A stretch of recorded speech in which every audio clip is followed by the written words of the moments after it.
Ahora sí. Hola chiquillos, ¿cómo están? Les preparé esta mini capsulita para que ayudarlos a preparar su I1 que tienen ya el próximo miércoles a las 5:30, si no me equivoco, en la sala B18, pero les voy a subir los detalles en un par de días. Son tres ejercicios. Les subí una pauta hecha a mano, no hecha en látex, entonces está media fea, pero creo que les puede servir por mientras. Prefería como subírselas pronto antes que como demorarme en que quedara perfecta. Eh, pero eso, la ayudantía de repaso tiene tres ejercicios eh, y trata sobre la mayoría de los contenidos. Quizás me faltó meterle un poco de fugacidad y un poco de relaciones de Maxwell, pero cubre una gran parte de los contenidos que entran para la prueba. Ya, y traté de inspirarme bastante en ejercicios de pruebas pasadas, pero estos ejercicios son todos nuevos. Entonces, no los deberían haber visto antes. Eso. Ya, para el problema uno nos hablan de dos compuestos con sus parámetros de Antoine bajo esta formulación de aquí, o sea, en logaritmo de 10 y con la presión en bar y temperatura en Kelvin. Ya, para eso nos preguntan el valor de la entalpía de vaporización del ciclo pentano. Así que vamos a hacer otra paginita y nos vamos a llevar este enunciado. Ya voy a tratar de hacerlo todo paso por paso, para que va a quedar probablemente un poco larga la cápsula, pero mejor así para que no se pierdan. Así que, problema uno, pregunta A. Ya. Según yo hasta ahora, en las ayudantías nunca habíamos hablado de entalpía de vaporización. Ya, y la verdad es que cuando uno como ve un problema y en verdad no tiene idea de lo que están hablando, no ha hecho ningún ejercicio parecido, mi recomendación siempre es ir al formulario. Lo tengo abierto acá, así que vamos al formulario y buscamos. A ver, entalpía de vaporización. ¿Dónde está? ¿Dónde está? ¿Dónde está? No está por acá. Y sabemos además que nos dieron los parámetros de Antoine. Entonces, sabemos que tiene que ver un poco con eh, como saturación y equilibrio de fase. Entonces, llegamos hasta esta parte del formulario, equilibrio de fase de fluidos puros, y encontramos las ecuaciones de Clausius y de Clausius-Clapeyron. Entonces, en este caso, para ocupar la ecuación de Clausius, no tenemos ni el volumen del líquido ni el volumen del vapor, ni tampoco tenemos la entropía de vaporización. Así que nos va a convenir utilizar la ecuación de Clausius-Clapeyron. ¿Ya? Así que esa sería nuestra receta para el éxito. Bueno, entonces nos llevamos esta fórmula a nuestro desarrollo y vamos a ver que depende de la presión de saturación, la temperatura y la constante de R. Lo que podemos hacer para esta ecuación, que primero tiene como supuestos, los voy a dejar anotados acá, supuestos que la fase líquida de, en este caso, el ciclo pentano,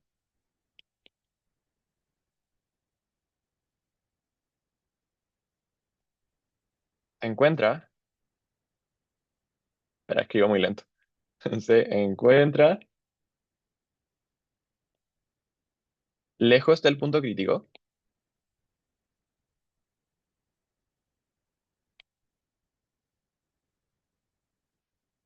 ¿Qué nos dice eso? Que el factor de compresibilidad de la fase líquida va a ser aproximadamente cero. Y también que la fase vapor se comporta como un gas ideal. O sea, que su factor de compresibilidad es aproximadamente 1. Perfecto. Entonces, en base a eso, nosotros podemos ocupar la ecuación de Clausius-Clapeyron, que sería la derivada del logaritmo natural de la presión de saturación igual a menos la entalpía de vaporización sobre R por la derivada o el diferencial de 1/T. Acá lo que vamos a hacer es integrar ambos lados desde un estado uno hasta un estado 2. Esto nos va a quedar como logaritmo natural de presión 1, perdón, presión 2 de saturación menos el logaritmo natural de la presión 1 de saturación igual a menos la entalpía de vaporización sobre R por 1/T2 menos 1/T1. Así que aquí tendríamos una expresión en donde teniendo el valor de la presión de saturación a dos temperaturas distintas, podemos obtener la entalpía de vaporización. Como tenemos la ecuación de Antoine, fácilmente podemos evaluar dos puntos para el ciclo pentano, o sea, como dos temperaturas distintas para el ciclo pentano, y en base a eso obtener la entalpía de vaporización.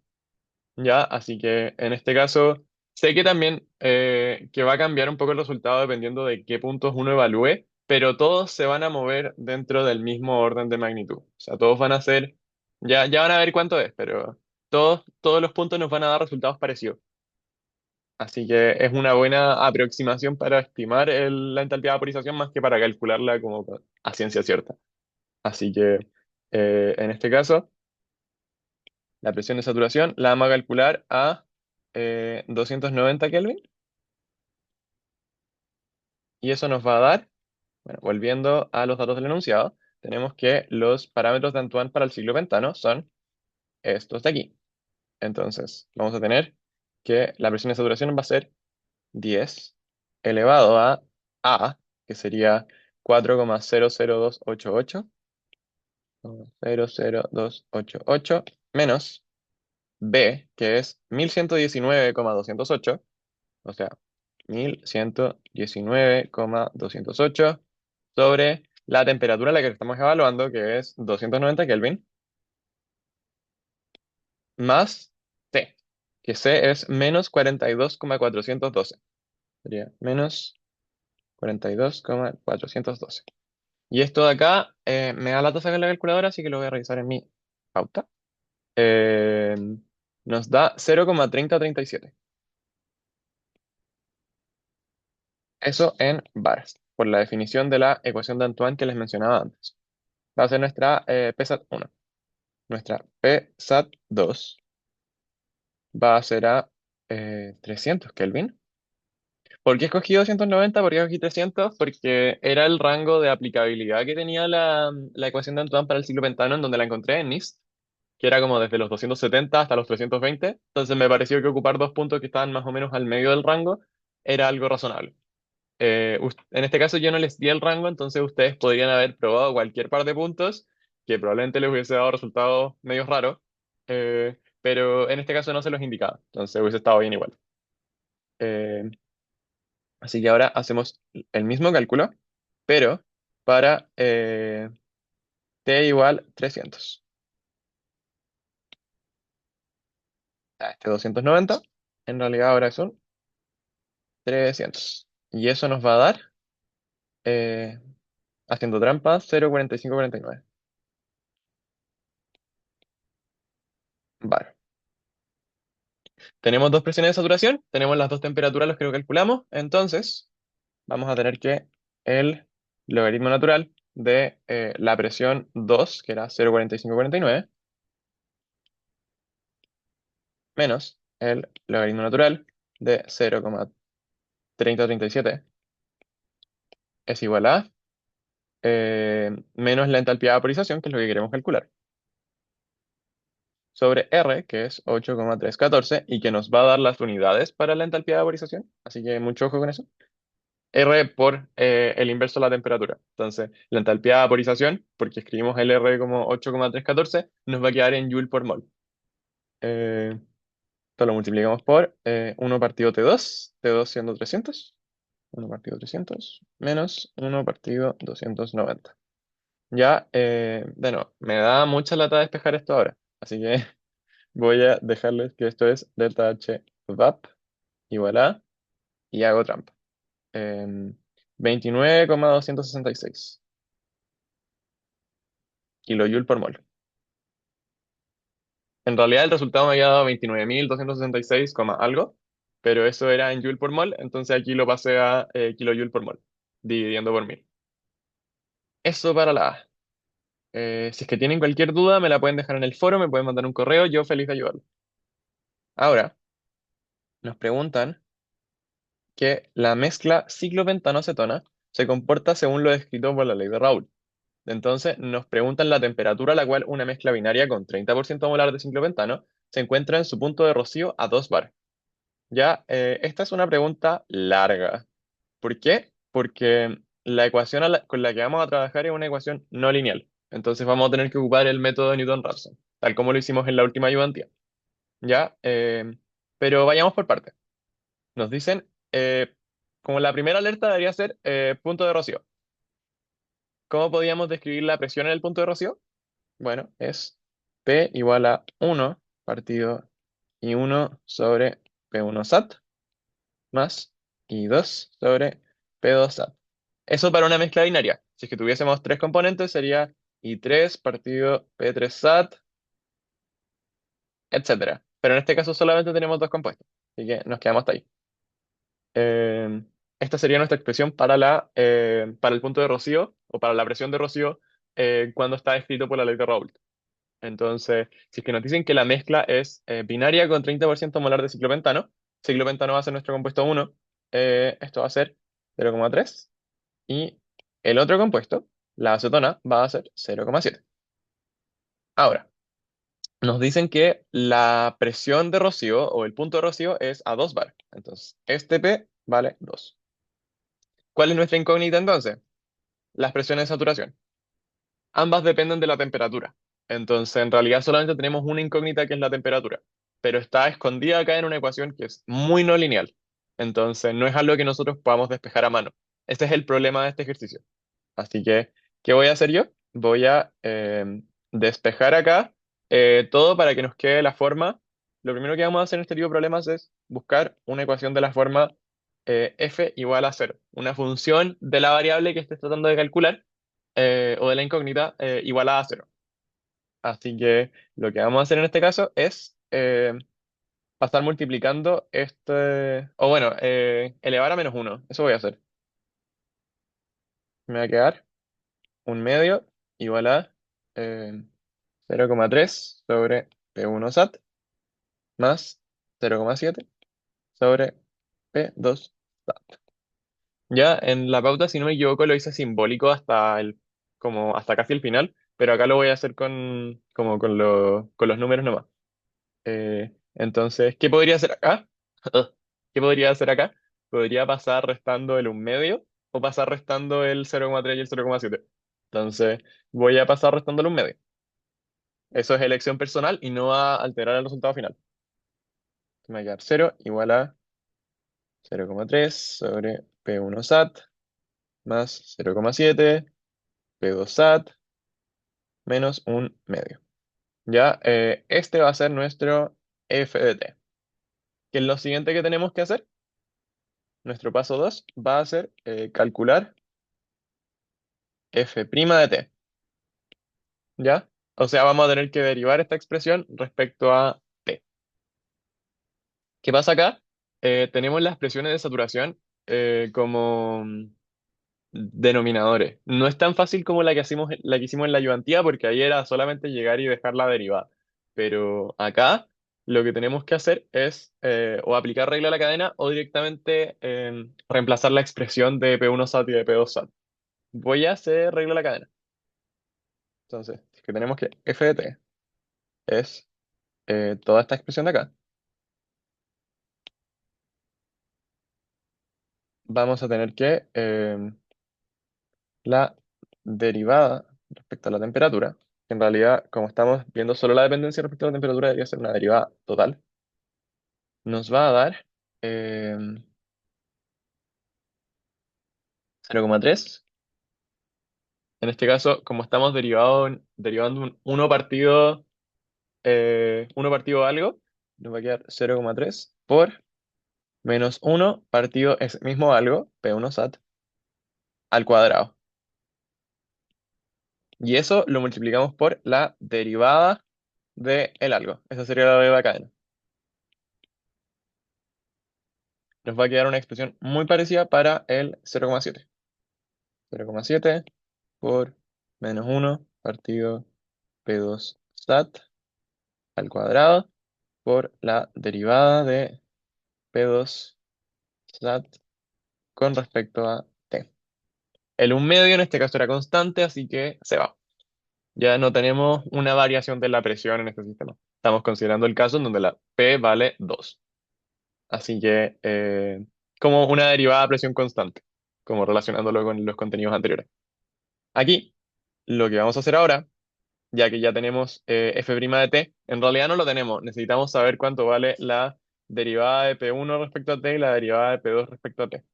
Entonces, voy a escribir la ecuación de Antoine, que si no me equivoco está de esta forma. El logaritmo de 10 de la presión de saturación igual a menos B partido T más C. ¿Ya? Entonces, aquí podría hacer dos cosas. Podría elevar a 10 y derivar, o podría hacer derivación implícita. ¿Ya?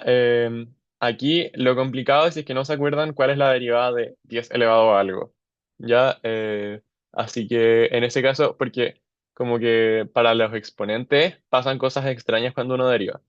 Así que mucho ojo. Yo creo que en este caso lo voy a hacer con derivación implícita.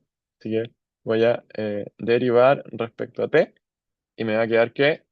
Ah, bueno, pero igual hay que saberse la derivada del logaritmo de 10. Entonces da un poco lo mismo. Voy a elevar 10 elevado a la expresión. Me va a dar que la presión de saturación es lo mismo que 10 elevado a menos b partido t más c.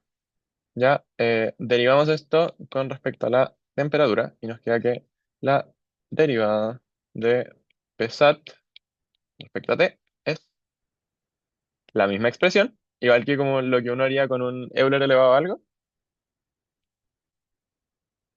multiplicado por el logaritmo natural de 10 multiplicado por la derivada con respecto a T de A menos B partido T más C, que sería el exponente. Ya esa derivada nos va a quedar, lo voy a escribir todo de nuevo acá, logaritmo natural de 10 por este término de acá que va a ser el A no depende de la temperatura, así que no lo derivamos, nos va a quedar menos B partido T más C al cuadrado, pero como estamos derivando una división, nos va a quedar un más. O sea, como que va a ser menos menos, por así decirlo. Entonces, esto multiplicado por el 10 elevado a menos B partido T más C. Así que eh, esa sería la derivada de cada una de las cuestiones de saturación. Si es que quisiésemos hacerlo para P1, sería con B1, C1, A1, B1 y C1. Ya, mientras que si lo quisiéramos hacer con la acetona, sería 2, 2, 2, 2, 2. Pero las derivadas son las mismas, porque son las mismas ecuaciones al final. Entonces, eh, ¿qué vendría ahora? Ya que ya tenemos F y tenemos F', igual por simplicidad.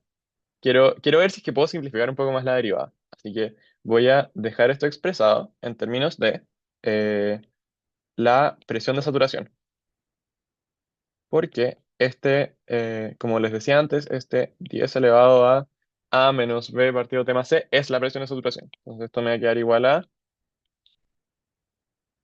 logaritmo natural de 10 por b. Sería b logaritmo natural de 10 sobre T más c al cuadrado multiplicado por la presión de saturación. Entonces, si es que reemplazo eso en la ecuación que habíamos sacado para la derivada, que está aquí, y la voy a copiar relativamente rápido, para que esta cápsula no quede 3 horas. Em, Me llevé un 2 sin querer. Vamos a tener que la derivada de esta función va a ser menos 0,3 sobre P1 stat al cuadrado, multiplicado por la derivada de P1 stat, que es B logaritmo natural de 10 sobre T más T al cuadrado por P1 sat. Entonces nos vamos a deshacer de una de estas presiones. Y lo mismo para la segunda expresión. Menos 0,7 P2 sat al cuadrado por, bueno, en este caso era B1, C1. En este caso es B2 logaritmo natural de 10 dividido t más c2 al cuadrado por p2 sat. Entonces, se nos va el p2 sat. A ver, vamos aquí.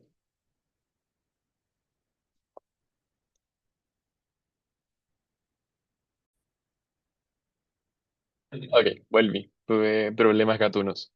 Bueno, así que llegamos a la expresión un poco más simplificada de f' de t, que nos va a quedar como menos 0,3 b1 logaritmo natural de 10 dividido p1 sat por t más c1 menos 0,7 p2 logaritmo natural de 10 sobre p2 sat t más c2. Se me olvidó un cuadrado. Ahí está. Entonces, ¿qué es lo que vendría ahora? Nuestro paso 3 sería obtener, me quedo feo, obtener f de t dividido f' de t.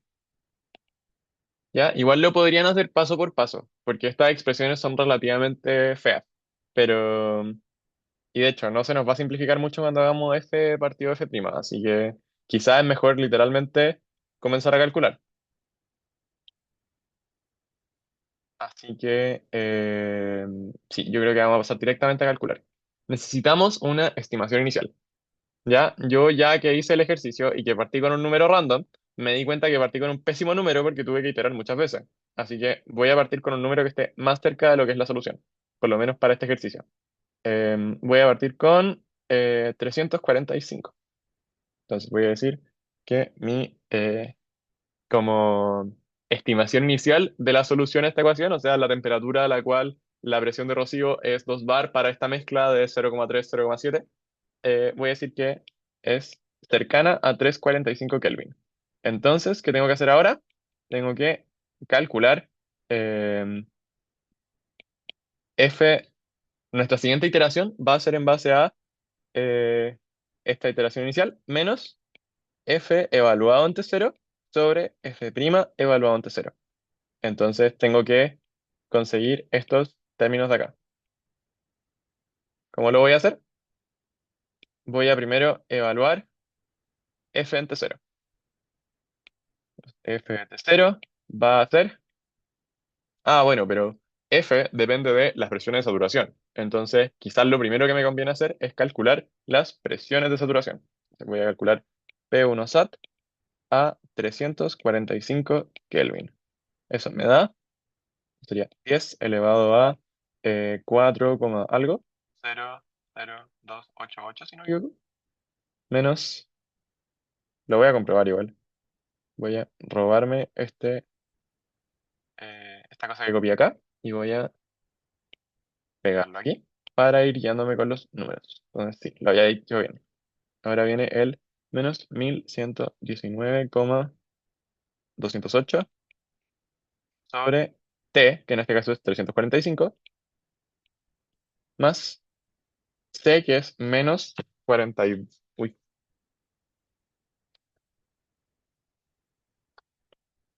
bueno, se me cayó el audífono.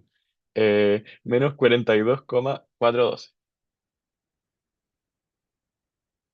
Eso me va a dar, tengo que sacar la calculadora porque esto si no lo hice así en la pauta. Así que 345 menos 42,412 me da 302,588. Ahora 1119,208 dividido esto nos da 3,69. Entonces eso se lo vamos a restar a 4,00288. Y me da que la resta da 0,3 aprox. Entonces 10 elevado a esa resta me da 2,01 bar. 2,014164111. Escribo muchos decimales, perdón. Bar. Vamos a hacer lo mismo, pero para la segunda presión de saturación. 345 Kelvin. Va a ser 10 elevado a. Este es 4,21840. 4,21840 menos 1197,01. 1197,01 dividido T, que era 345, menos el 45,090. Y eso lo meto a la calculadora.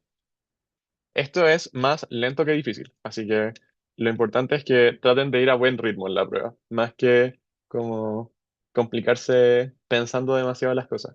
Como que su principal enemigo va a ser el tiempo. Ya, la división me dio 3,99, entonces lo resto a 4,21 y me da 0,22. Entonces, 10 elevado a eso me va a dar 1,68 bar. 1,6872, 10609 bar. Ya, así que ya tengo las presiones de saturación para ambos compuestos a esta temperatura. ¿Qué es lo que vendría ahora? Vamos a calcular F. F de T0 igual a 345 Kelvin. ¿Cuánto me va a dar F? Bueno, ¿dónde tenía la expresión de F? La tenía aquí. Es 0,3 dividido P1 SAT más 0,7 partido P2 SAT menos un medio. Entonces, al final, nuestro F es cuánto nos falta para llegar a la presión de saturación, de cierta forma. Entonces, reemplazando con el P1 SAT y el P2 SAT que acabamos de calcular, nos va a quedar que esto es 0,7 dividido P2 SAT más 0,3 dividido 2,014164164 menos un medio me dio aproximadamente 0,06. Eso significa que aún no estamos en una solución del problema que buscamos. Aún no estamos en la temperatura a la cual la presión de rocío es 2 bar para la mezcla. ¿Qué tenemos que hacer ahora? Calcular F', evaluado en T0 igual a 345 Kelvin. Como era F', era la expresión que estábamos simplificando acá. Entonces, nos va a quedar relativamente feo. Pero bueno, es lo que toca. Entonces, la diferencia es que ahora lo vamos a evaluar en T igual a 345. Lo mismo aquí.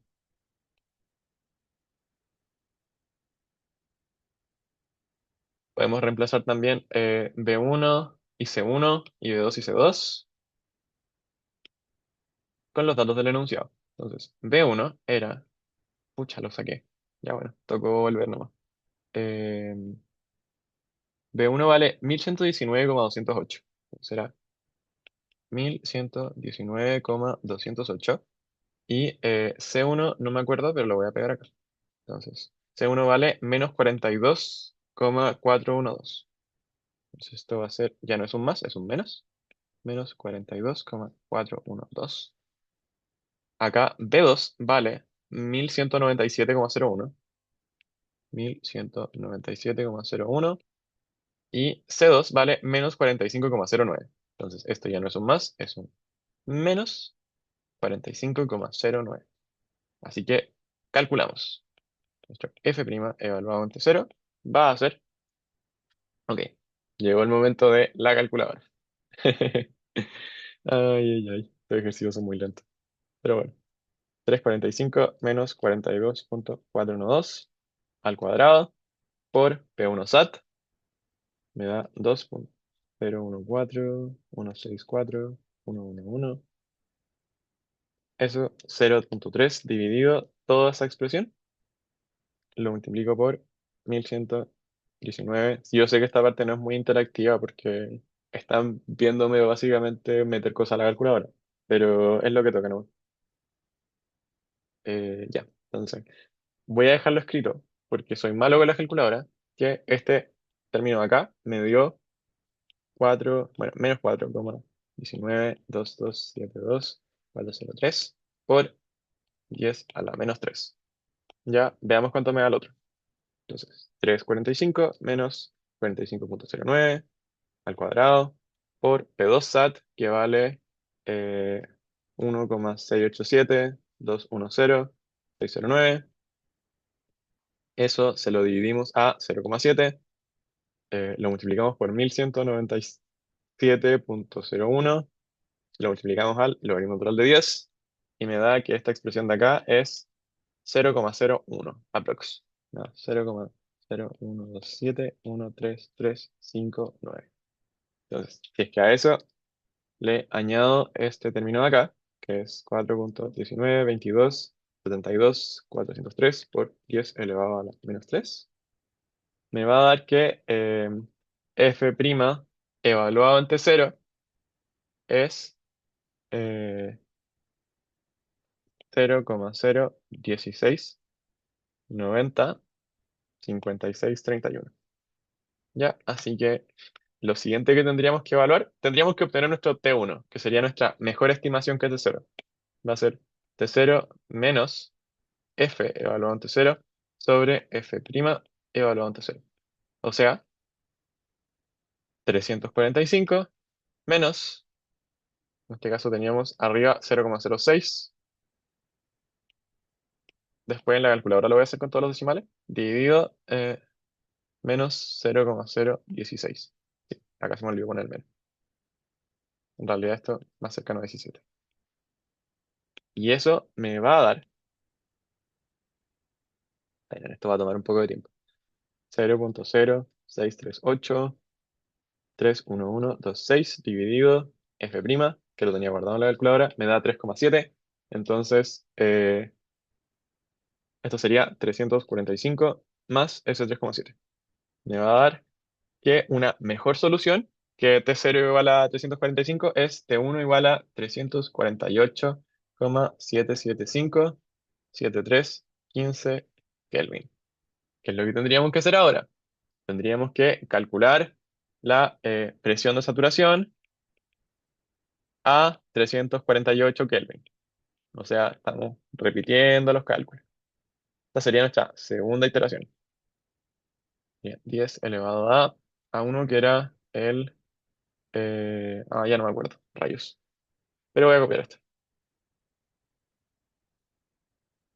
Y así solamente le tengo que cambiar el, eh, la temperatura.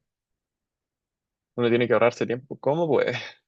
Y ahora en vez de 345 esto es 348. La misma acá. Reemplazamos en la calculadora y nos va a dar que 348 menos 42,412 me da 306,36. Eso se lo divido a 1119,208. Me da 3,6. Eso se lo resto a 4,00288. Me da 0,349. 10 elevado a eso me da 2,23. Entonces, la presión de saturación del compuesto 2 me va a dar 2,237071926 bar.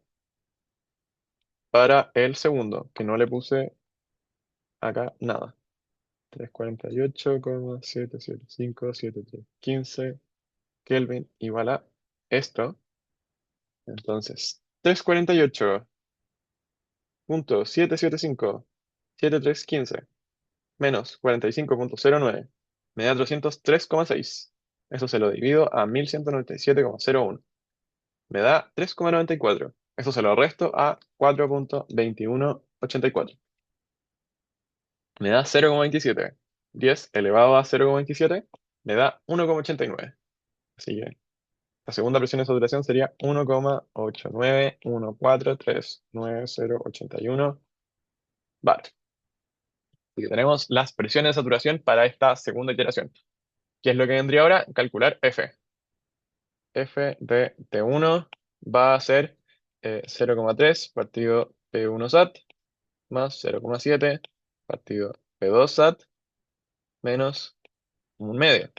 Estos P1 y P2 SAT los que acabamos de calcular, no los que utilizamos en la iteración anterior.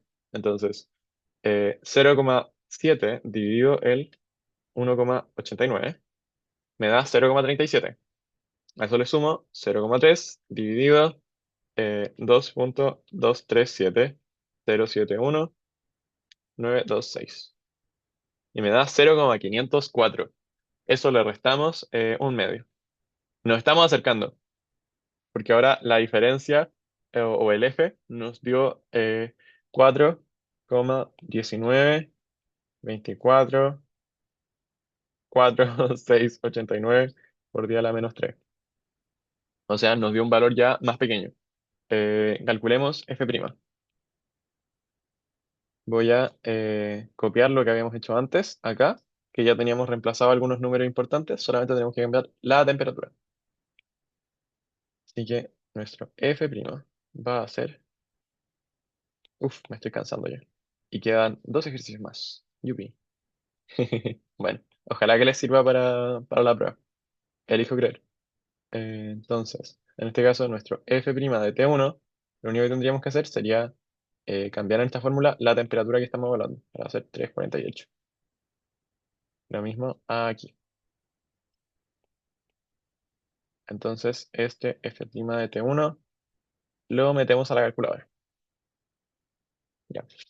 348,7757315 menos 42,412 al cuadrado por P1 SAT, que me dio 2,237071,926. Eso se lo dividimos a 0,3. Multiplicamos por 1119,208. Multiplicamos por el logaritmo total de 10. Y me da que este primer término de acá es menos 3,68. 278,985 por 10 a la menos 3. Y calculamos el otro, a ver, con 348,7757 315 menos 45,09 al cuadrado, multiplicado por P2 SAT, que era 1,89, 1,439, 0,81. Eso se lo dividimos a 0,7, multiplicamos por 1197,01, multiplicamos por el logaritmo natural de 10 y me da aprox menos 0,01. Esto sería menos 0,010558808. Ya, así que a eso le sumamos el otro término, que sería el 3,68, 207, 89, 85 por 10 elevado a menos 3. Me queda en 0,014. Así que voy a sacar esos términos que estaba usando como standby.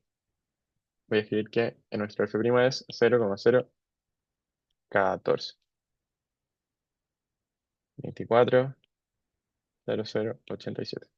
Entonces, nuestro T2, que va a ser una mejor aproximación que T1 a la solución de esta ecuación, a la temperatura a la cual se obtiene la presión de rocío igual a 2, va a ser T1, que era 348 aprox, menos F evaluado en 348, dividido F' evaluado en 348, que eso era, en este caso, nuestro F era 4, esto, 4,2 por día a la menos 3. Por si acaso estoy evaluando todos los decimales en la calculadora.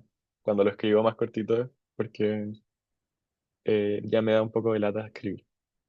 Y esto era menos 0,0142. Entonces, evaluamos esto en la calculadora. Ya. 4,192,446,89 por 10 elevado a la menos 3 dividido F'. Eso me da 0,29. Entonces sería 348 más 0,29. 348,775573,15 me da 349,07.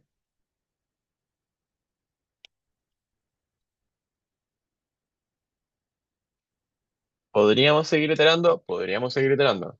Voy a ver qué me dio en la pauta después de hacer cuatro iteraciones.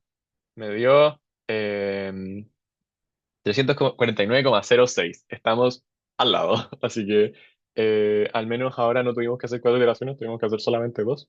Pero para ver qué tan buena fue nuestra solución, vamos a calcular la presión de saturación evaluada a esta nueva temperatura 2 que era, voy a copiar las expresiones de más arriba porque soy flojo, pero le voy a cambiar el 348 por un 349. Uh, Me llevé algo sin querer. Sería 349. Entonces, sería 349,07 menos 42,412, 1119,208 dividido esa expresión, me da 3,64, 3,65 aprox, y eso se lo restamos a 4,000288. Y nos va a dar 0,35. Eso, 10 elevado a ese 0,35 nos da 2,25. 25, 5, 2, 1, 1, 3, 8, 4, vale. Mientras que la P2 SAT evaluado en este P2, que era 349, era, me voy a robar la expresión de acá arriba, creo que era esta, creo que no la copié bien, pero bueno, tengo que arreglar los numeritos. Sí, y me llevé esto que no me lo tenía que llevar, 349, calculamos de nuevo, 349,0701431 menos 45,09. 1197,01 dividido esa expresión me da 3,93. Se lo restamos a 4,2184 y nos da 0,28. Eso es 10 elevado a 0,28 y nos da 1,9. Ahí va. 1,908138498. Nosotros queríamos que la presión de rocío fuese 2 bar para una mezcla 0307. Entonces, vamos a calcular la presión de rocío como 1 partido 0,3 dividido P1 SAT más 0,7 dividido P2 SAT. Entonces, 0,7 dividido 1,908 me da 0,366. A eso le voy a sumar 0,3 dividido 2,255,211,384. Y eso me dio 0, bueno, 1 dividido 0,499874,905. Ya me dio muy cerca a 0,5 que sería para que nos dé P igual a 2. Entonces, 1 dividido eso me da 2,0005003. Vale. Entonces, la temperatura a la que llegamos está muy cerca de ser la temperatura a la cual está pasada un poco, de la temperatura a la cual esta mezcla tendría su presión de rocío a 2 bar. Ya, para mí es una solución lo suficientemente buena, sobre todo porque no quiero hacer otra iteración, porque probablemente la temperatura va a bajar un poco y va a pasar como de 349,07 a 349,06, una cosa así, considerando el resultado que tuvimos para la pauta. Así que lo voy a dejar hasta ahí. Ahora vendría la última pregunta, que ya por suerte es más cortita para el problema uno. Es, y yo creo que no la voy a escribir, la voy a discutir nomás. ¿Es apropiado utilizar la ley de Raoul para este sistema? ¿Qué piensan ustedes? Yo diría que no. ¿Por qué? No. Porque en este caso estamos trabajando con ciclopentano, que es un compuesto alifático, o sea, es básicamente un hidrocarburo, una cadena de puros carbonos e hidrógenos. Ya la molécula debe ser más o menos como, bueno, es un pentano, así que lleva un ciclo, entonces. Es algo así. Son puros CH2, CH2, CH2, CH2. H2. ¿Ya? Entonces, eh, este es un compuesto que es apolar porque es súper uniforme, igual que la mayoría de los alcanos, eh, mientras que la acetona es un compuesto superpolar. Entonces, nosotros, uno de los supuestos de la ley de Raoult para poder utilizarla es que la fase líquida se comporte como una solución ideal. ¿Qué significa eso? que en las soluciones ideales todas las moléculas interactúan entre sí de igual forma. Entonces, las moléculas de ciclopentano tienen que interactuar entre sí, o sea, como ciclopentano tiene que interactuar igual que interactuaría una ciclopentano con una acetona o una acetona con otra acetona. Entonces, como son moléculas muy distintas y con esta diferencia de polaridad, eso no se cumple. De hecho, quizás lo puedo hacer después, pero si es que buscan en internet el equilibrio líquido-vapor de ciclopentano y la acetona, probablemente van a encontrar algo muy feo con aciótropos que no se comporta para nada como diría la ley de Raoult. Entonces, no, la ley de Raoult no es apropiada para este sistema. Eso respecto al problema uno. Vamos con el problema 2. Creo que va a quedar un poquitito largo esto. Pero igual, el problema 3 es el más largo. Este debería ser relativamente corto. Problema 2. Un sistema compuesto por N-hexano y N-heptano, puros alcanos. Así que sí es bueno ocupar la ley de Raoult. De hecho, si es que ven el gráfico, porque estos son datos experimentales, como que ya ven que el comportamiento es muy parecido a la lentejita de la ley de Raoult, por lo menos para un diagrama de temperatura-composición. Bueno, este sistema se encuentra en equilibrio líquido-vapor a 101 kilopascales. Usted busca diseñar un separador flash que opere a esa misma presión para poder separar mezclas de estos hidrocarburos. Para eso cuenta con el siguiente gráfico de equilibrio. Ya, este gráfico es a 101,0 kilopascales y nos da temperaturas entre 340 y 370 aprox Kelvin. Nos preguntan primero, ¿cuál es el compuesto más volátil?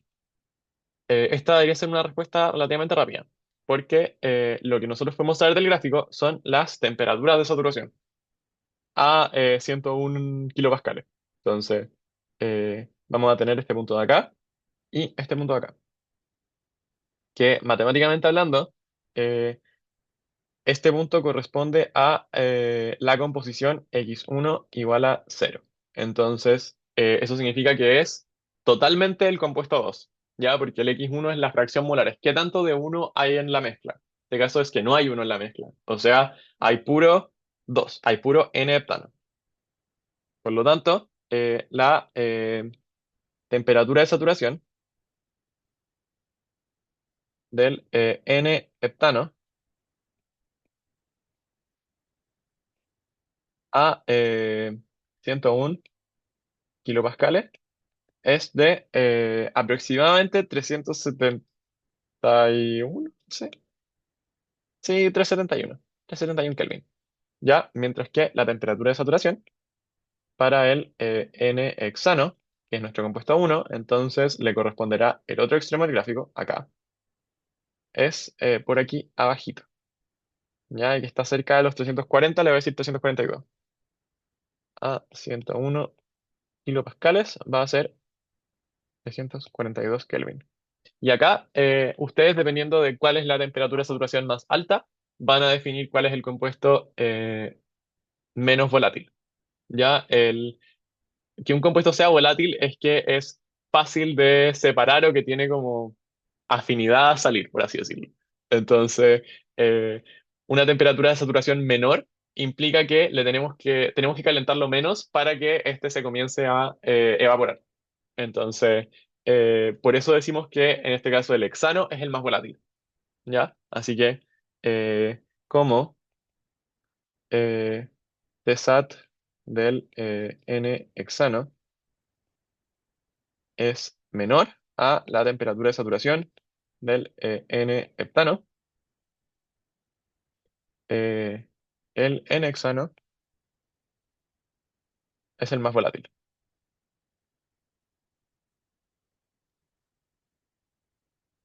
Cuando hablemos de presión de saturación, es al revés. Acá, para las temperaturas de saturación, la menor es la que nos indica el compuesto más volátil. Para las presiones de saturación, la presión mayor es la que nos habla de, el compuesto más volátil. ¿Por qué? Lo pueden pensar como que la presión de saturación es como cuánta fuerza tenemos que hacer para mantenerlo en fase líquida y que no se comience a evaporar. Y entonces, como si es que necesitas hacer más fuerza o más presión para que se quede así, es porque es más volátil, porque intenta salir más como con mayor facilidad. Ya al menos así lo entiendo yo. Quizás les sirve recordarlo de esa forma. Entonces, para temperatura de saturación, La menor, más volátil. Para presiones de saturación, la mayor, más volátil. Eso sería la pregunta A. Así que lo voy a dejar escrito.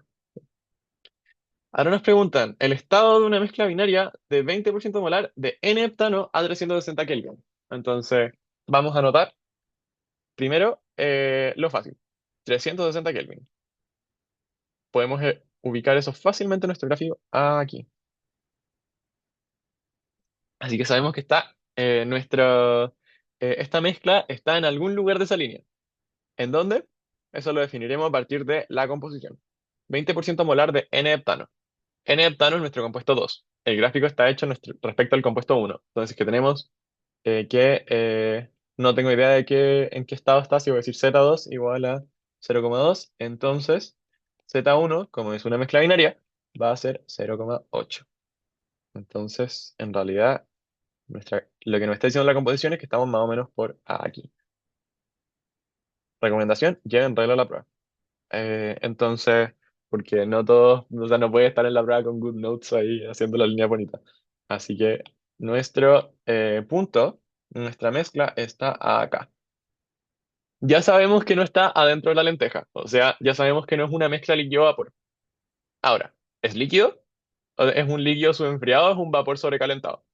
Para los gráficos, temperatura de composición siento que es más fácil ver, porque estamos por sobre la lenteja, estamos calentando más que una mezcla. Entonces, es natural pensar de que este va a ser un vapor.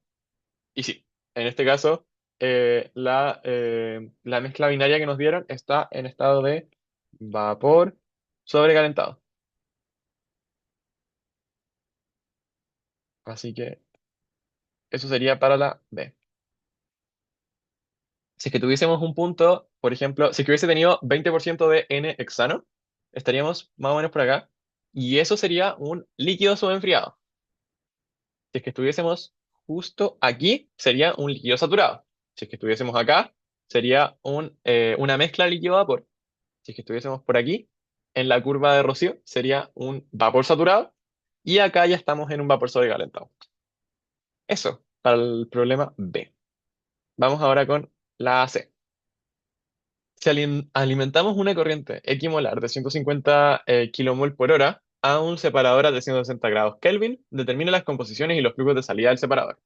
Vamos a necesitar otro gráfico, así que voy a borrar un poquito esto. Como lo vieron en la grabación, cualquier cosa, si no lo copiaron, pueden retroceder en el video. Eh, Voy a copiar esta eh, captura de pantalla, copiar. Entonces, nos decían 360 Kelvin. Así que eso va a ser lo primero que vamos a notar. 360 Kelvin.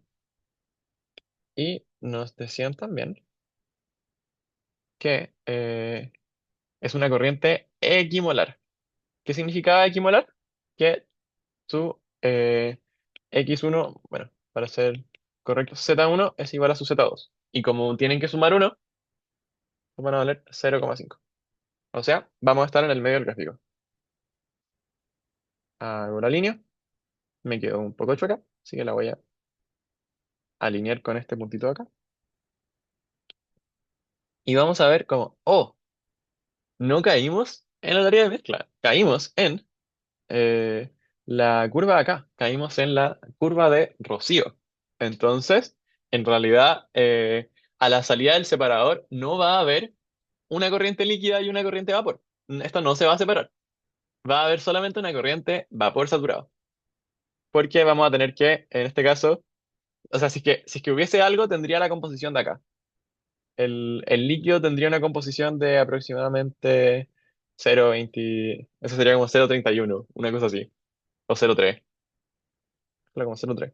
Mientras que este punto tendría la misma composición que la alimentación. Entonces, si es que intentan hacer los balances de masa, les va a dar que B es lo mismo que F y que L vale 0. ¿Ya? Pero básicamente, como nuestra alimentación viene en estado de vapor saturado, lo único que va a salir es vapor saturado y va a ser esa misma alimentación. Entonces, eh, vamos a tener una corriente de salida nueva,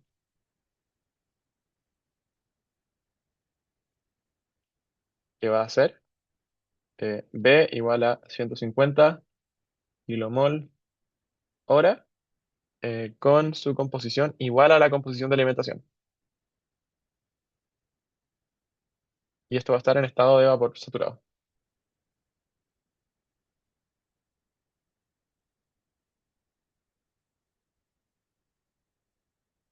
Ya, para que no entren en pánico si es que en algún momento les van un ejercicio de un separador y de la nada como que no les queda en un lugar muy bonito, como que esto también puede pasar.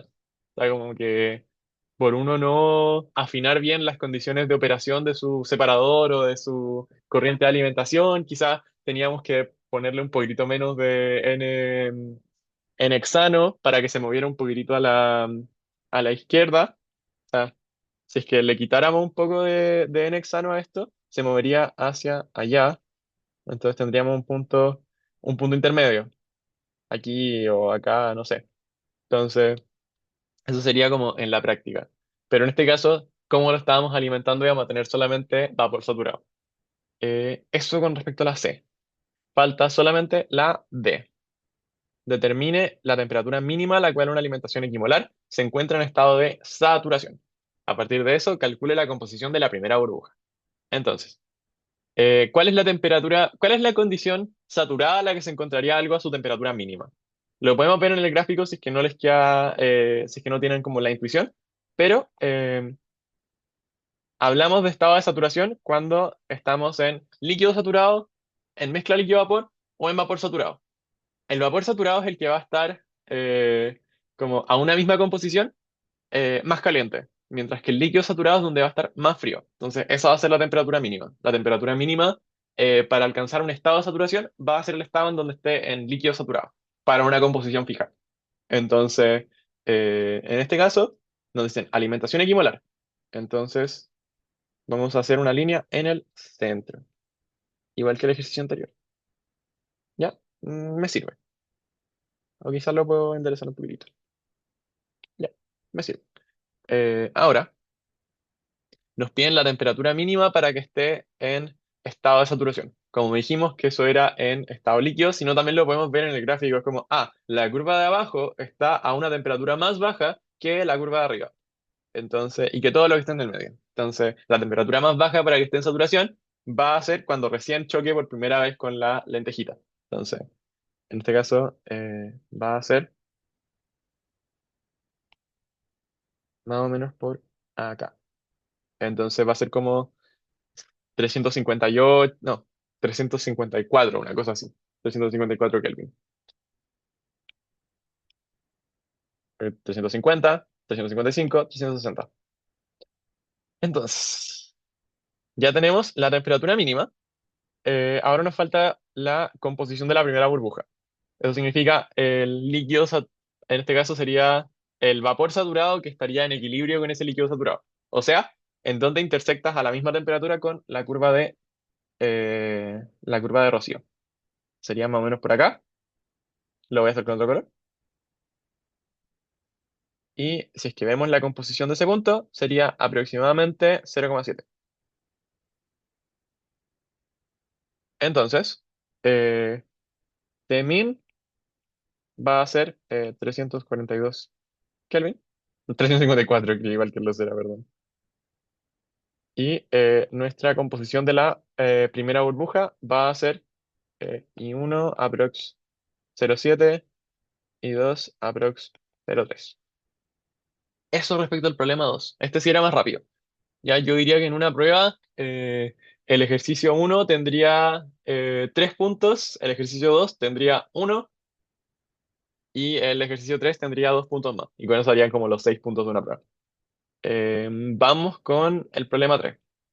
Este problema ya no tiene tanto que ver con equilibrio, sino que más bien con la parte de termo, de propiedades residuales, así que mucho ojo con eso.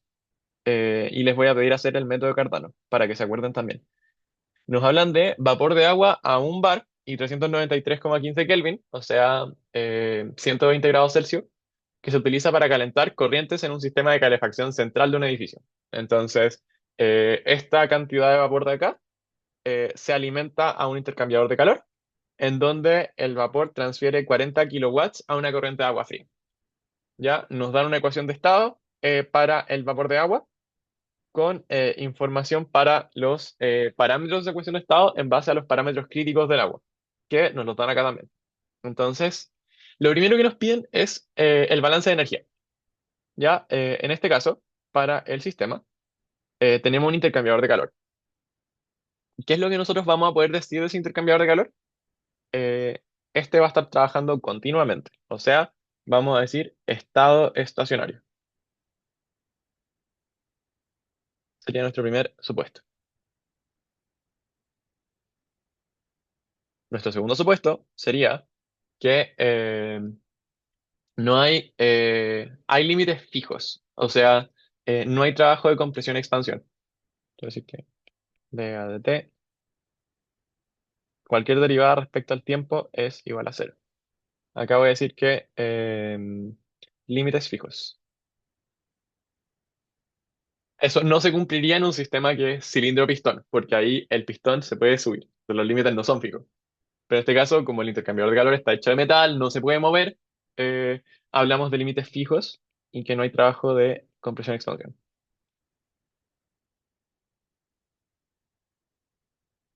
Que sería lo siguiente, no hay ninguna máquina realizando trabajo sobre el sistema, no hay ninguna turbina, no hay ningún compresor, no, solamente está el intercambiador de calor, que es literalmente un tubo. Entonces, no hay nada que esté haciendo tampoco trabajo de eje. Entonces, eh, no hay trabajo de eje. O trabajo externo. Entonces, nuestro trabajo de eje también va a ser cero. Me falta un supuesto más, si no me equivoco. En este caso, quizás no es tanto un supuesto, pero eh, acá hay que pensarlo, uno puede pensar el sistema de dos formas. Ya les voy a dibujar el intercambiador de calor. Obvio que es un cubito porque no sé dibujar otra cosa, pero en realidad tiene como una división. Entonces, vamos a tener que, por acá va a entrar agua fría, sale por acá, y ligeramente más caliente, mientras que por aquí va a entrar el vapor. Nosotros podríamos hacer un balance de energía que solamente vea lo que está ocurriendo con el vapor o que vea el sistema completo. Pero nosotros no tenemos información respecto a los flujos de agua fría. Entonces, solamente sabemos el calor que uno tiene que entregar desde el vapor al agua fría. Así que lo que más nos conviene en este caso es hacer un balance de energía solamente para el vapor.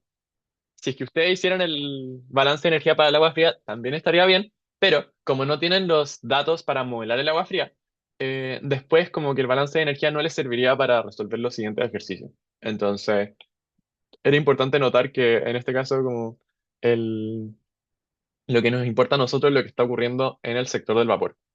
Así que ahí vamos a hacer nuestro balance de energía en donde nosotros vamos a tener que el sistema, porque hablando del intercambiador de calor completo, el intercambiador de calor completo lo podemos considerar adiabático, pero si es que hablamos solamente de la corriente de vapor, no la podemos considerar adiabática porque estamos pasando calor del vapor al agua. El vapor está calentando el agua fría. Así que, como vamos a modelar solamente lo que ocurre con el vapor, vamos a decir que no es adiabático. Creo que no me falta nada, al menos de las principales. Así que voy a escribir la ecuación general y vamos a ir descartando términos. Entonces, esto es la acumulación de energía en orden. Esta es energía interna, energía cinética y energía potencial. En estos casos, incluso cuando tienen acumulación, la energía cinética y la potencial casi siempre se desprecian. Ya, por lo menos para este curso nunca les tiene que importar qué pasa con esto. Eh, Más adelante van a ver cuándo importa la energía cinética y cuándo importa la energía potencial. Pero mientras tanto, solamente nos importa la energía interna. Eh, y en este caso, como estacionario, no nos importa ninguna de las tres. Acá vamos a tener lo que ocurre con las corrientes. Entonces vamos a tener muchas corrientes de entrada y de salida con sus respectivas entalpías. Ya esto dentro del balance tenemos el término de acumulación, el término de entrada, el término de salida, el término de generación y el término de consumo. ¿Ya? Este sería nuestro término de entrada y de salida. Acá, a esto, nosotros le podríamos sumar el trabajo de eje, el trabajo de compresión y expansión y el calor, que como nosotros dijimos que el sistema no era adiabático, teníamos que Q era distinto de cero. Y creo que me faltaba algo. Puede ser. Voy a ver mi bautita, solo para asegurarme. Ah, no, no falta nada. Ya, bueno. Entonces, eh, por el supuesto uno, nosotros vamos a ignorar todo este término, va a ser cero. Por el supuesto 3, vamos a ignorar este término. Por el supuesto 2, vamos a ignorar este. Y por el supuesto 4, ese lo tenemos que dejar intacto. Ahora, eso nos dejaría cero igual a la sumatoria desde i igual a uno hasta n de los flujos másicos por las entalpías específicas de cada corriente más el calor. En este caso, nosotros sabemos que para el tubito en donde estábamos viendo solo el vapor, tenemos una entrada, la entrada de vapor, y una salida, que también es salida de vapor. Así que, eh, en base a esto, nosotros podemos escribir esto como M in, H in, menos M out, H out, más Q. Pero como además estamos viendo solamente un compuesto, si es que nosotros aparte de este balance de energía y si hacemos un balance de masa, tendríamos que M in es lo mismo que M out y que lo vamos a llamar M. Así que vamos a tener que, esto se puede traducir a M por H in menos H out más el calor. Entonces, nuestra expresión final para el balance de energía, que después nos va a servir porque vamos a trabajar con residuales, va a ser que, en este caso sería, vamos a pasar este H in menos H out como restando al otro lado, entonces nos va a quedar H out menos H in, que sería lo mismo que delta H, va a ser lo mismo que Q sobre M. O sea, el flujo de calor dividido el flujo máximo. Esa va a ser la diferencia de entalpía de la corriente. ¿Ya? Ese sería nuestra balance de energía simplificado. Así que con eso podemos pasar a la B. Aplicando el método de Cardano, obtenga el volumen molar de entrada del vapor de agua. ¿Ya? Esta pregunta es un poco latera, igual que la del método de Newton. Pero si es que eres ordenado y juegas bien con la calculadora, como debería estar bien. Así que les recomiendo que a pesar de que son lateros, háganlo, porque cualquier problema que vayan a tener con su calculadora, como se van a dar cuenta mientras estén estudiando haciendo los ejercicios. Entonces, mejor eso a que se den cuenta en la prueba que dejaron la calculadora en grados en vez de radianes, por ejemplo. Entonces, voy a robarme todos los datos de la ecuación de estado, porque lo primero que vamos a hacer es hablar de A, B y C, las constantes que nosotros ocupamos para la ecuación de estado. Entonces, tenemos A, muy parecido a la de Van der Waals. De hecho, esta ecuación es muy parecida a Van der Waals, pero no exactamente igual, entonces les voy a hacer demostrar un par de cosas. Eh, Tenemos B y tenemos C, en base a estas tres propiedades de acá. Entonces, lo primero que hacemos es calcularlo, que sería A igual a 27 partido 64 por R 8,314 por TC 647,096 Kelvin al cuadrado sobre TC, que está en bar, pero lo vamos a trabajar en pascales, porque ese es el sistema internacional. Entonces, va a ser por día a las 5.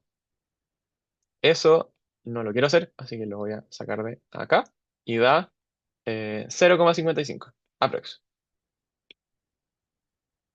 ¿Qué representa este término A para nosotros en la ecuación? Representa un término energético o una corrección energética a la ecuación de estado. Mientras que el B y el C van a representar volúmenes, como correcciones al volumen en la ecuación de estado. Por eso es que se los restamos a B. Entonces, Por eso tenemos b menos c y b menos b. Ok. Entonces, mini espacio para la teoría. Eso va a ser, b va a ser bc, que era el 0,003158 menos rt, es 8,314 por 647,096 dividido 4 por la presión. 4 por 220,64 por 10 a la 5.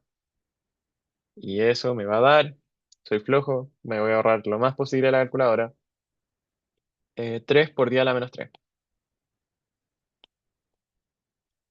Por último, C nos dicen que es el volumen molar, 0,003158, el volumen molar crítico, ojo, menos 3 RT, 3 por 8,314 por 647,096 dividido 8 por 220,74 por 10 a la 5.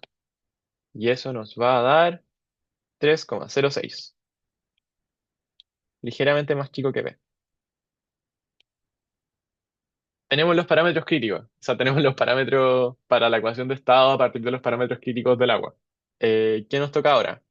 Eh, Dejemos esta ecuación de estado en su forma cúbica, porque así vamos a poder obtener el volumen según el método de Cardano.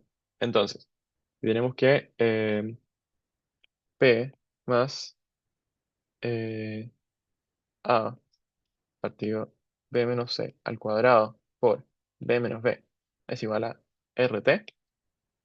Vamos a multiplicar todo por B menos C al cuadrado.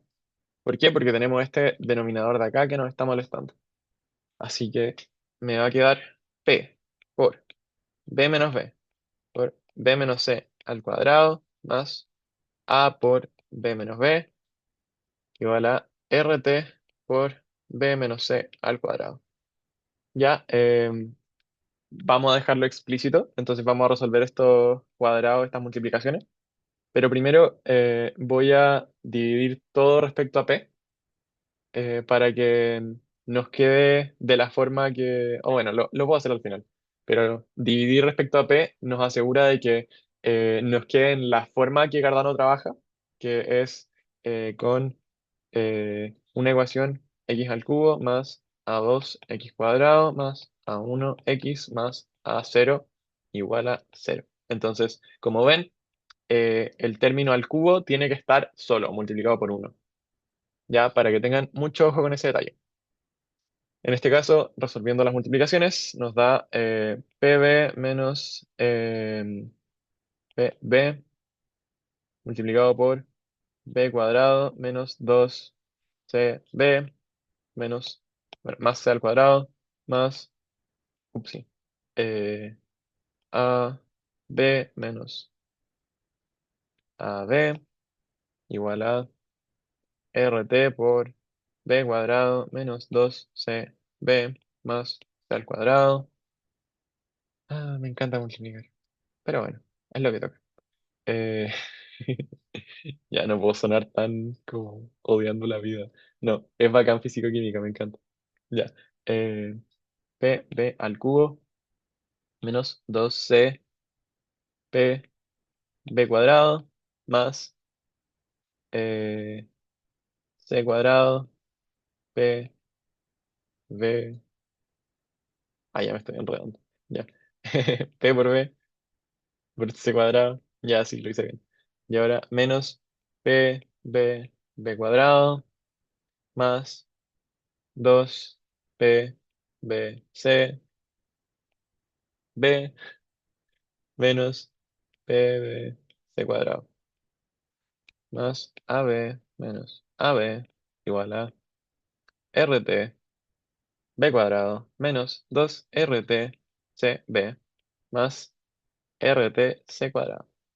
¿Ya? Así que ahí tenemos todos los términos explícitamente repartidos, que es lo que vamos a hacer ahora, agrupar respecto a qué potencia del volumen están. Entonces, B al cubo, B cuadrado, B cuadrado, B,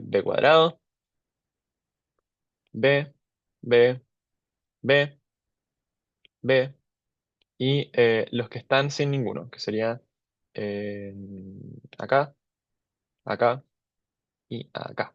Así que nos va a quedar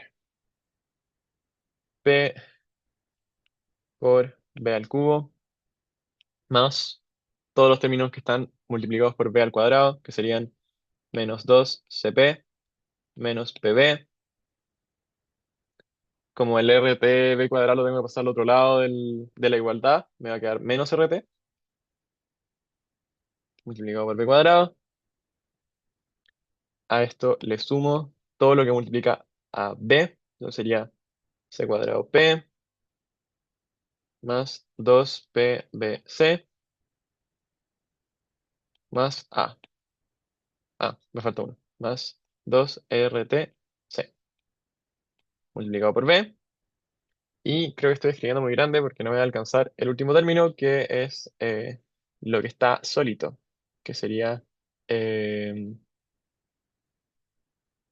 más menos pbc cuadrado menos ab menos rtc cuadrado.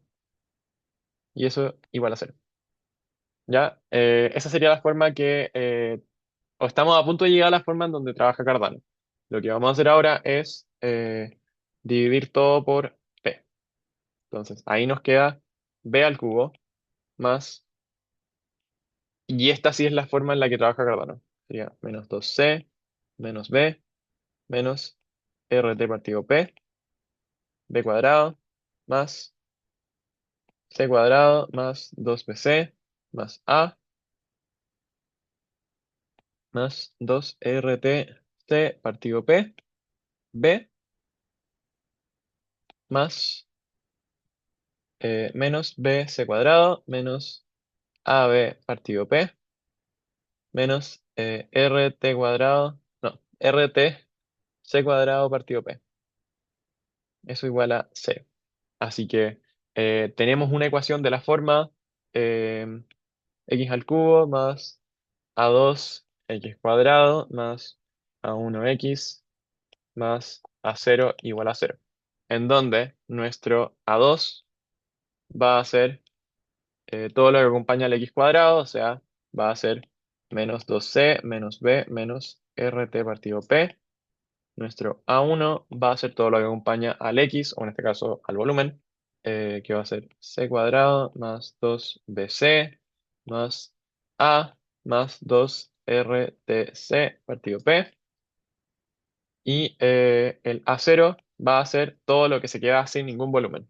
Entonces, que sería menos BC cuadrado menos AB partido P menos, era otro término partido P, era RTC cuadrado. TC cuadrado partido P. ¿Ya? Así que lo que tocaría ahora, considerando que nos piden el volumen o resolver eh, la, para las condiciones iniciales, tendríamos que evaluar ese, bueno, A, B y C ya lo sabemos y van a ser siempre iguales, porque depende de las propiedades críticas. Como siempre y cuando no cambiemos el hecho de que estamos trabajando con el vapor de agua, eh, entonces, eh, como A, B y C van a ser los mismos. Mientras que lo mismo con R. T y P van a depender de en qué estado estemos trabajando. En este caso, como nos lo piden para el estado inicial, nosotros tendríamos que evaluarlo para eh, T1 igual a 393,15 Kelvin y P1 igual a 1 bar, que era 10 a la 5 pascales. ¿Ya? En base a eso, vamos a obtener que A2 valía eh, esto, estos valores de acá. Entonces, A2 era negativo y valía menos 0,04. A1 valía 2 por 10 a la menos 4. Y A0 valía menos 3 por 10 a la menos 7. Ya esos valores son muy normales para lo que es Cardano. Así que si es que les da algo parecido cuando estén haciéndolo en la prueba, si es que les toca hacerlo en la prueba, eh, como no se asusten de que le estén dando valores muy chicos, muy grandes, porque piensen que además el tema del volumen, los volúmenes molares son muy chicos. Siempre son 0,0 algo. Por lo menos para líquidos pueden ser por día a la -4. Así que como que no le tengan susto a los números chicos. Así que teniendo a 2 a 1 y a 0, ¿qué nos toca hacer ahora? Bueno, vamos al formulario. Ya ahí van a cachar un poco cuál es la lógica de estar escribiendo todo así. Entonces, teniendo a 2 a 1 y a 0, calculamos Q, calculamos R y en base a eso tenemos que calcular Q al cubo más R cuadrado. ¿Ya? Y dependiendo si es que eso nos da positivo o negativo, vamos a tener una o tres soluciones. Entonces, en este caso, lo que va a ocurrir, ya me da mucho lata escribirlo, así que les voy a describir un poquitito como calculando R en base a la fórmula que estaba aquí.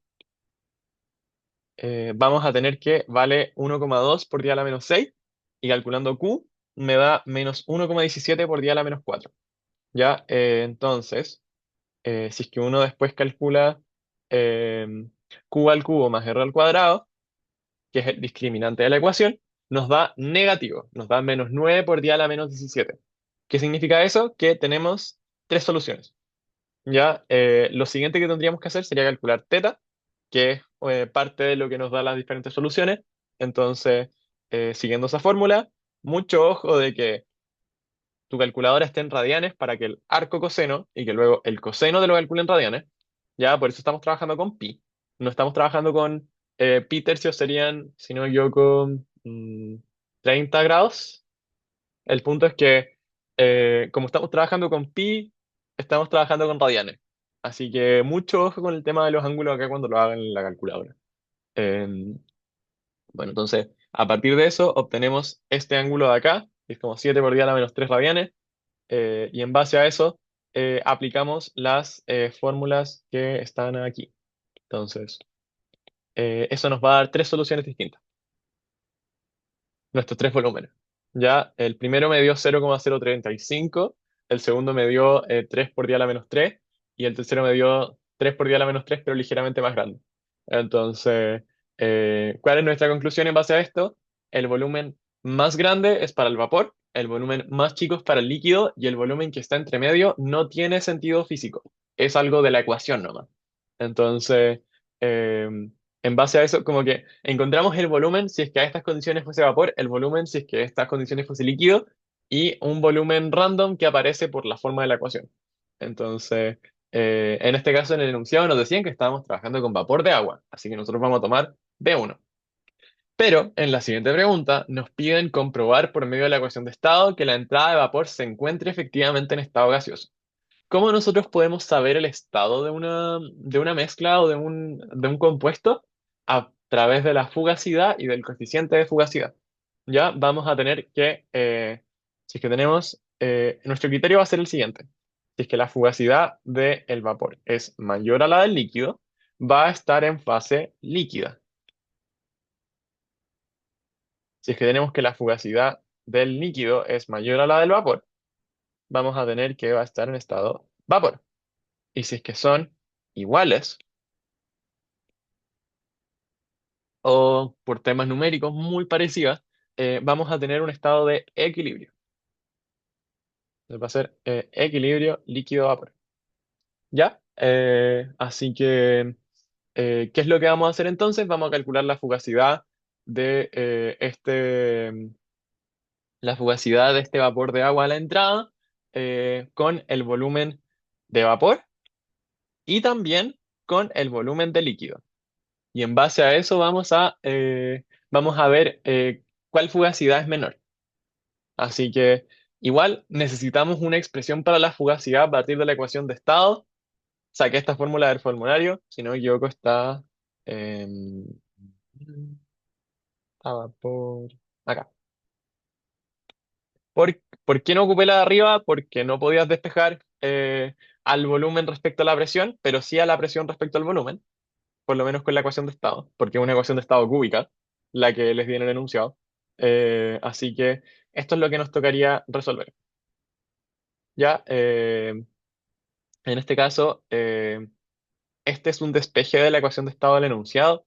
Se los puedo mostrar porque se las dejé así específicamente como para que no cacharan más o menos cómo es, pero eh, si es que nosotros dividimos todo por b menos b, nos va a quedar p más a partido b menos c al cuadrado igual a rt partido b menos b.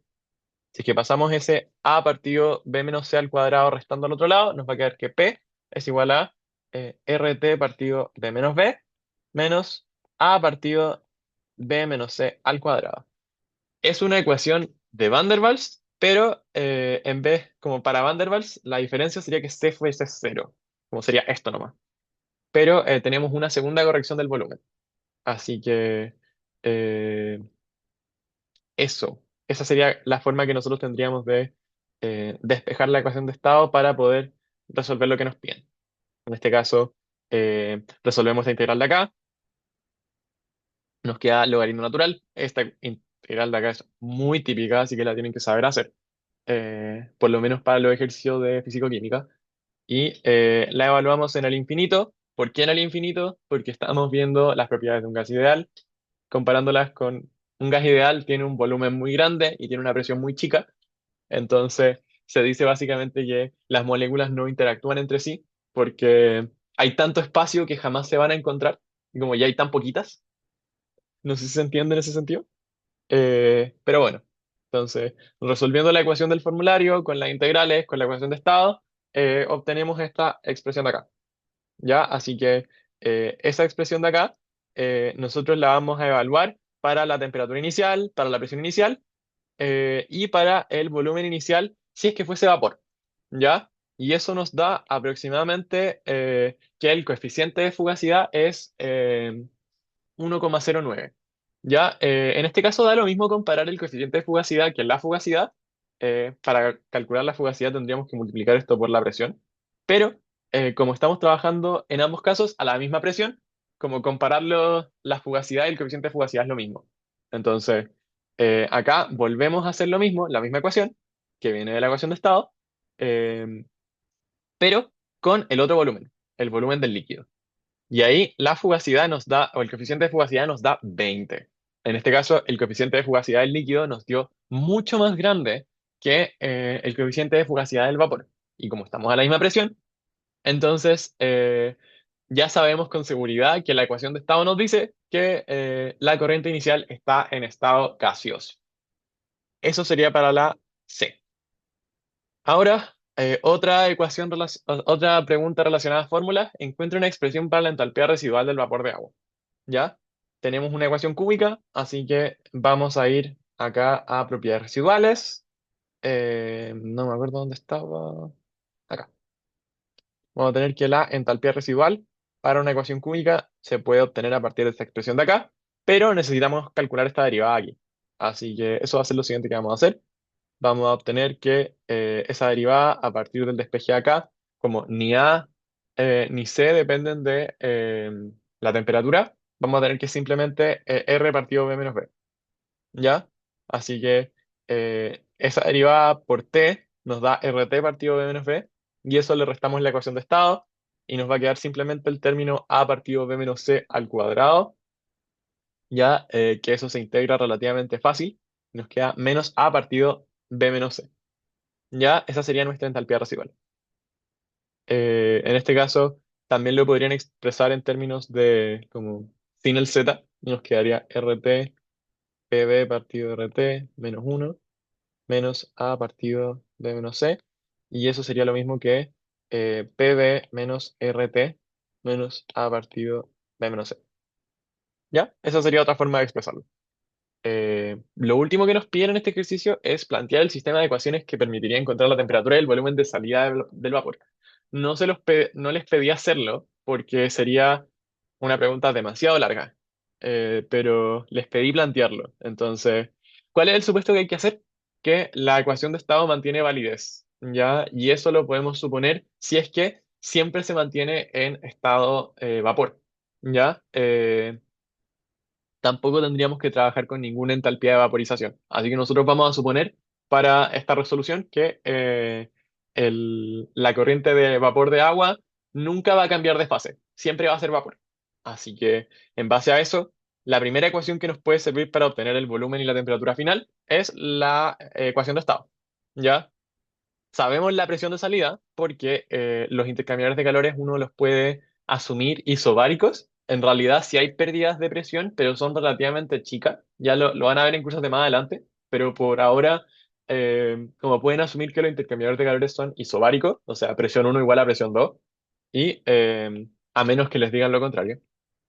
Entonces, la ecuación de estado ya nos daría información ya nos daría una de las ecuaciones para nosotros obtener la temperatura y el volumen de salida. Tenemos dos variables, pero tenemos solo una ecuación, entonces nos falta otra. ¿Qué es lo que vamos a hacer? Vamos a ocupar el balance de energía que habíamos encontrado. Teníamos que la diferencia de entalpía es igual al calor sobre el flujo másico. ¿Ya? Pero tenemos que dejarlo explícito respecto a la temperatura y al volumen. Ya así no nos basta. Por suerte, nosotros ya obtuvimos una expresión para la entalpía residual y también sabemos cómo sacar la entalpía de gas ideal. Entonces, sabemos que la diferencia de entalpía se puede separar en una diferencia de entalpía ideal y una diferencia de entalpía residual. Así que acá la diferencia de entalpía de gas ideal es simplemente integrar el CP, mientras que la diferencia de entalpía residual es reemplazar con la ecuación que demostramos recién. Pero para el caso, en este caso 2 entonces sería temperatura 2 Z2 B2 caso uno T1 Z1 B1. ¿Ya? En este caso, además, nosotros nos daban el CP, entonces esto era una constante, así que la integral era relativamente fácil.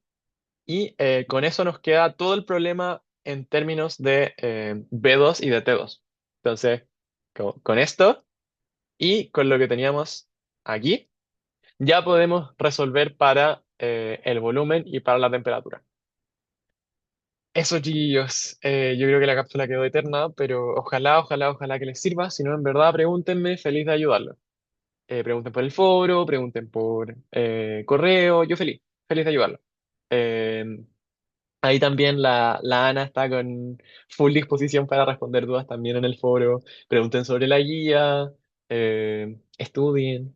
Yo sé que estamos en semana de receso, pero si es que comienzan a estudiar el lunes, no les va a alcanzar, porque este tipo de ejercicio igual requieren un tiempo para digerirlo.